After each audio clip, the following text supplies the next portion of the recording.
In March 2024, the iconic horror comedy franchise, Ghostbusters, released its fifth installment, Ghostbusters, Frozen Empire, and although the movie's box office performance wasn't a complete flop, the numbers show that this billion-dollar franchise could unfortunately be on its way out. The Ghostbusters movies first began with the highly successful 1984 film, Ghostbusters, starring Bill Murray, Harold Ramis, Ernie Hudson, and Dan Aykroyd. A sequel was released in 1989 before the franchise took a hefty hiatus. In 2016, Ghostbusters was revived with an all-female cast, and 5 years later, was reworked again. But how well are these films working? Ghostbusters, Frozen Empire is the second Ghostbusters film to follow Phoebe, the ambitious teenage granddaughter of Egon Spengler.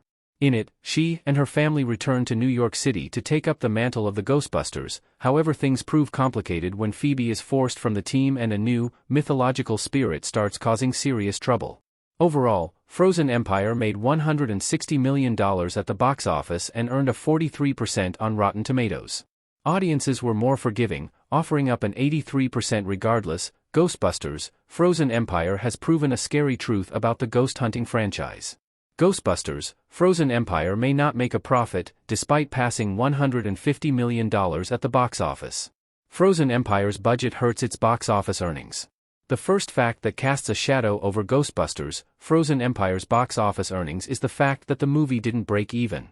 In order for a movie to be profitable, it must earn double or triple its budget. This can be a fairly easy task for movies with a small budget, whereas blockbusters in the sci-fi, fantasy, or superhero genres tend to have more trouble. What this means for Ghostbusters, Frozen Empire is that it did not make a profit. Despite making $160 million at the box office, all of that money will be used to recuperate what was spent making the project.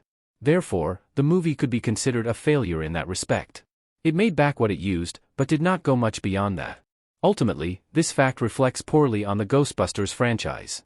By not doubling or tripling its budget, Ghostbusters, Frozen Empire proves that perhaps interest in the Ghostbusters franchise is waning, or additionally, its budgets are just too big. Ghostbusters, Frozen Empire is on track to be the franchise's lowest-grossing movie. Every other Ghostbusters movie has grossed $200 million. The Ghostbusters team with Neutrona gauntlets in Ghostbusters Frozen Empire. Although Ghostbusters, Frozen Empire could make more money in its remaining weeks in theaters, it's likely that it will land as the lowest-grossing Ghostbusters film in the franchise. Notably, every Ghostbusters movie that came before Frozen Empire was able to earn at least $200 million at the box office, and the fact that Frozen Empire did not is a huge reason for its failure. If it had just made an additional $40 million, then it would have broken even. However, the numbers speak for themselves, and at this point, it seems like Ghostbusters, Frozen Empire is the franchise's black sheep.